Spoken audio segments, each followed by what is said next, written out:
Então, o Núcleo Interdisciplinar de Estudos e Pesquisas em História da Educação, NIEP, surgiu em 1996. Ele foi decorrente de um projeto financiado pela FAPESP e criado no Instituto de Estudos Brasileiros, no IEB, da USP. Então, foi a primeira vez que a FAPESP lançou o projeto Jovens Pesquisadores em Centros Emergentes. Eu submeti a proposta foi aceita e a gente começou um trabalho no IEB. A proposta era organizar todo o acervo do Fernando de Azevedo, que estava disponível no Instituto de Estudo Brasileiro, que foi doada pelo Fernando de Azevedo. Então, são mais de 16 mil documentos. Então, foi um trabalho muito profícuo, no sentido de que não só a gente acabou conseguindo dar tratamento a esses 16 mil documentos, como isso gerou um núcleo de pesquisa. Eu cheguei ao NIEP em 1996, quando o grupo ainda não tinha esse nome. Foi quando eu comecei o trabalho junto aos artigos de jornais do Fernando de Azevedo. E aí, no final de 96 para o começo de 97, a gente acabou constituindo o NIEP numa reunião de trabalho, e a montagem do grupo foi definidor um pouco dos nossos destinos acadêmicos, né? A minha inserção no NIEP foi desde o início. Eu entrei na primeira leva, digamos assim, no primeiro grupo. Então, nós éramos 5 estudantes de graduação, de iniciação científica, e nós aprendemos a trabalhar com documentação. Cada um de nós era responsável por um tipo de documentação. Eu particularmente trabalhava com as fotografias. De 1996 até o ano de 2000, no mesmo período que eu cursava o meu bacharelado em História, eu tive a oportunidade de integrar um projeto coletivo de pesquisa organizado e coordenado pela professora Diana Gonçalves Vidal. Durante esse longo período, aproximadamente 4 anos, tivemos a oportunidade de testar possibilidades, partilhar leituras, arriscar caminhos, entrar em contato com as questões relacionadas à seriação, organização e higienização de uma massa documental bastante significativa. Todas essas circunstâncias contribuíram tanto para o amadurecimento dos integrantes do NIEP, dessa primeira fase, quanto para o próprio amadurecimento do grupo, do núcleo como um todo. Quando o trabalho no IEB se conclui, acaba que o grupo vem para a Faculdade de Educação e se instala na Faculdade de Educação. Logo depois, a professora Maurilane Bicas ingressa também na Faculdade de Educação como docente. Isso leva também, ela entra no programa de pós-graduação, e os orientandos dela de iniciação científica e de mestrado e depois de doutorado vão compondo o conjunto de membros do NIEP. Acho que a minha chegada, ela vem, de uma certa maneira, ampliar, né, e fortalecer o que já estava ocorrendo do ponto de vista, né, de um núcleo interdisciplinar de estudos de história da educação aqui na faculdade. Foi uma trajetória, para mim, como professora, também muito importante, porque eu acho que quando a gente ingressa numa universidade, numa faculdade, num programa de pós-graduação, eu acho que a gente tem muito ainda a aprender do ponto de vista desse ofício de professor na perspectiva de pesquisa e de orientação. Depois, no próprio NIEP, a gente começou a fazer uma grande discussão da necessidade da gente, então, fazer um projeto que fosse um projeto que articulasse as duas linhas que até então a professora Diana já desenvolvia, né, que era na linha de cultura escolar, a questão da escolarização da infância, e na minha perspectiva, né, que eu também trazia, era a questão da história da educação de jovens e adultos. Então a gente criou um projeto temático que era as múltiplas estratégias de escolarização do social, com enfoque de infância e de pessoas jovens e adultos. Conheço o NIEP antes de estar na universidade como professora. Na verdade, as minhas primeiras participações no NIEP foram entre os anos 2004 e 2008. 2008 foi quando eu ingressei aqui, e eu procurei o grupo porque eu queria estudar. Eu queria um grupo com o qual pudesse estudar um autor, estudar um tema, e foi isso que eu encontrei. Minha experiência no NIEP teve início em 2006, quando eu ingressei no mestrado sob orientação da professora Diana Vidal. E eu posso dizer que a história da minha formação está atrelada e atravessada pela participação no NIEP. Eu me recordo assim de que a gente pode dizer um ponto alto deste momento, são as experiências de participação em congressos, tanto nacionais quanto internacionais, com colegas do grupo. Isso te abre outras possibilidades de ação, de pesquisa. Eu ingressei no grupo em 2007 e naquela ocasião ainda como ouvinte, eu fazia graduação em pedagogia, tinha terminado a graduação em História e pretendia ingressar na vida acadêmica. E tinha algumas amigas que faziam parte do grupo e achei que o grupo seria um espaço em que eu conseguiria ter o diálogo para construir o meu projeto de pesquisa, para ter essa vivência acadêmica dentro da universidade, numa área que me interessava, né, que era a área da História da Educação. Eu faço parte do NIEP desde 2013, quando vim cursar o doutorado na Faculdade de Educação. E eu fiz pedagogia na Universidade Federal Fluminense e fiz mestrado na Universidade do Estado do Rio de Janeiro. Eu pontuo esses deslocamentos para poder caracterizar, mostrar uma característica do NIEP, que é a recepção de pessoas de fora.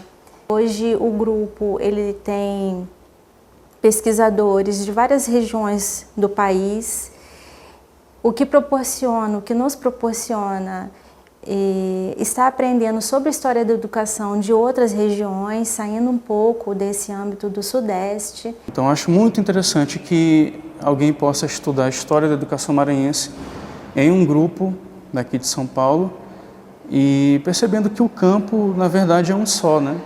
Que as histórias são conectadas, que a gente possa pensar a história da educação brasileira de uma forma mais abrangente, não só dentro do eixo Rio-São Paulo, como era até pouco tempo atrás, né?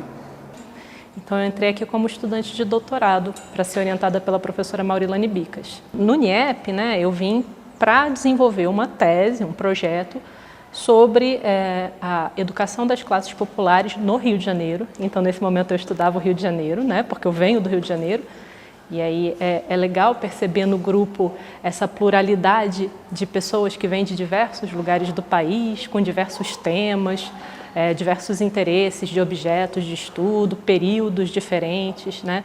Referenciais teóricos diferentes. Minha entrada no NIEP, então, se deu no ano de 2005, quando eu fiz o processo seletivo para entrar no programa de pós-graduação, no mestrado. E a partir dali eu fiquei até eu defender o doutorado, que foi esse ano, 2016. Então eu venho de Minas e cheguei em São Paulo. Então chegar em São Paulo, eu encontro esse grupo como esse espaço que me apresenta a cidade e que me possibilita circular numa cidade maior, né, que você não conhece. Então, quando eu encontrei nesse grupo esse lugar esse acolhimento, vamos chamar assim. Outra característica que é bastante interessante do NIEP é o diálogo que a gente tem entre os professores e os alunos, de modo que a gente interage e uns opinam sobre o trabalho dos outros. E esse é um grande ganho também para o pesquisador. Então, nós no grupo temos estudantes da iniciação científica,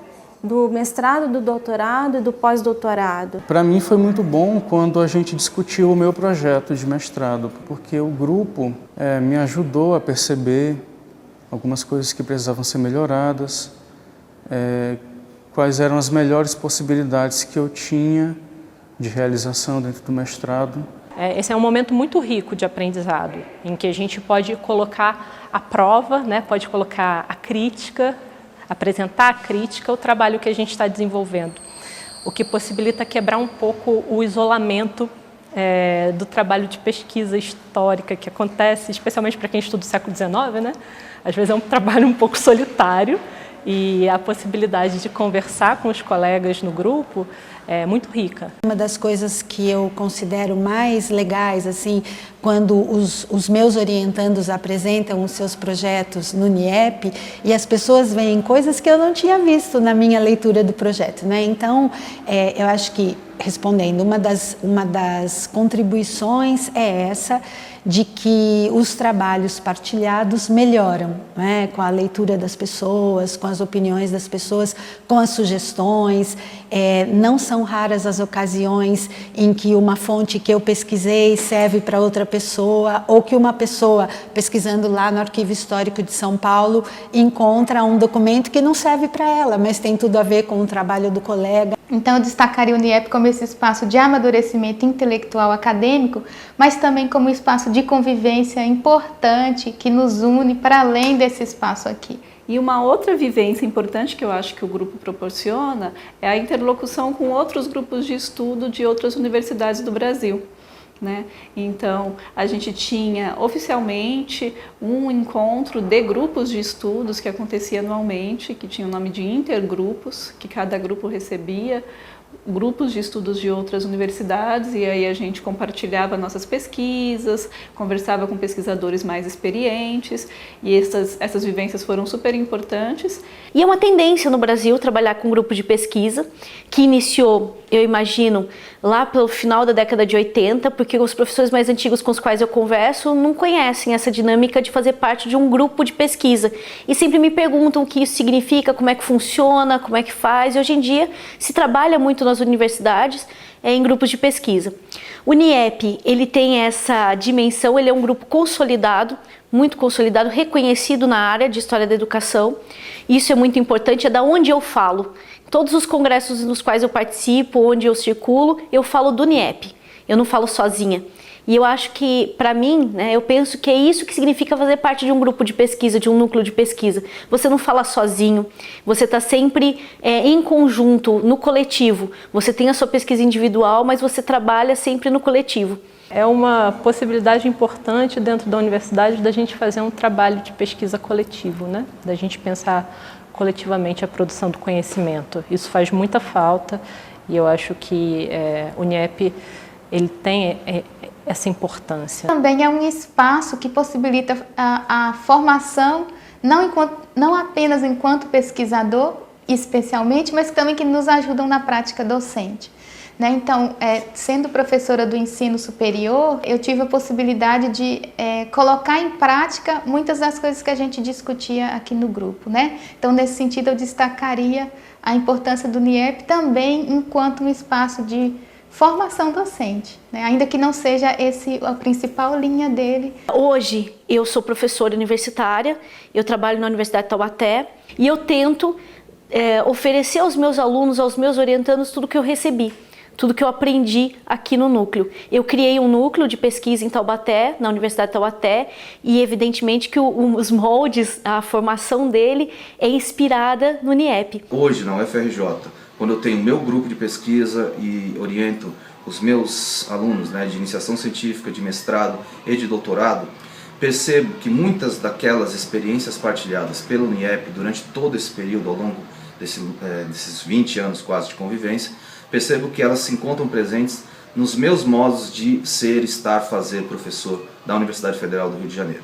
Eu permaneci no NIEP até por volta de 2010, quando os encaminhamentos da carreira acadêmica me levaram até Campinas. E aí me afastei mais da rotina do grupo. Entretanto, aquilo que a gente aprendeu durante a formação no interior do NIEP, né, a gente procura hoje desenvolver no trabalho que realizamos, que a gente realiza na Faculdade de Educação da Unicamp.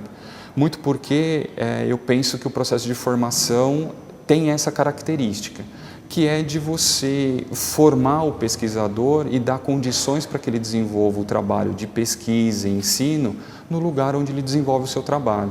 Em comemoração a esses 20 anos, o NIEP está lançando um selo de publicações com um primeiro volume.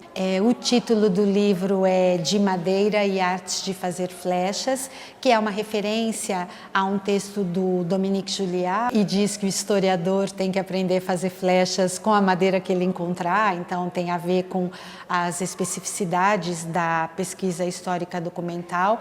Acho que é importante dizer que é um livro organizado pelos membros discentes e que de alguma forma mostra a solidez mesmo desse grupo e da formação que a gente tem ali. E eu sempre, quando penso no grupo de estudos, eu lembro um pouco de uma frase do Guimarães Rosa, em que ele diz que as pessoas nunca estão terminadas, né? Que elas sempre estão mudando e que isso que é o bonito do mundo. Então eu acho que o grupo, ele tem essa beleza, né?